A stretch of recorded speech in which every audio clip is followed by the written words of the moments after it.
नबी पाक सल्लल्लाहु अलैहि वसल्लम ने इरशाद फरमाया, सोना मुसलमान वो है कि जिस काम से उसका मतलब नहीं उस काम को छोड़ दे।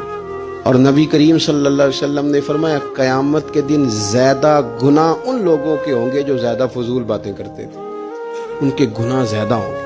फजूलिया से बचें, अपने औकाते कार जिंदगी में मुरतब करें। हम पता क्या कहते हैं, 1 मिनट में मैं आया, तू 1 मिनट ठहर, मैं, ये मुहावरा है हमारा, 1 मिनट दे जरा मुझे। तो मैं अक्सर दोस्तों से कहता हूँ कि जो 1 मिनट है ना, इसे क्यों जाया करते हो, क्यों कहते हो 1 मिनट ठहर, क्यों ठहरे भाई? आपको पता है मिनट में क्या होता है? 1 मिनट में 6 दफा सूरत इखलास पढ़ी जा सकती है और 2 कुरान पाक पढ़ने का सवाब है।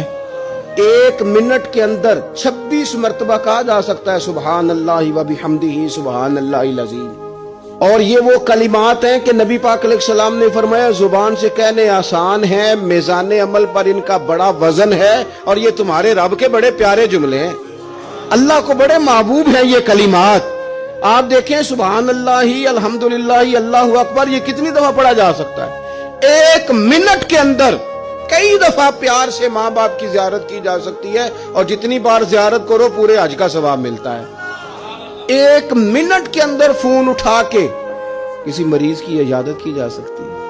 और मेरे नबी पाक सल्लल्लाहु अलैहि वसल्लम ने फरमाया, जब तू मरीज की इजाजत करता है तो खुदा की रहमत का दरिया बह रहा था, तूने उसमें गोता लगा लिया है। 1 मिनट के अंदर तो कमाल हो जाता है, लेकिन शर्त यह है कि उस मिनट को जाया नहीं करना, उस मिनट में कुछ कर जाए।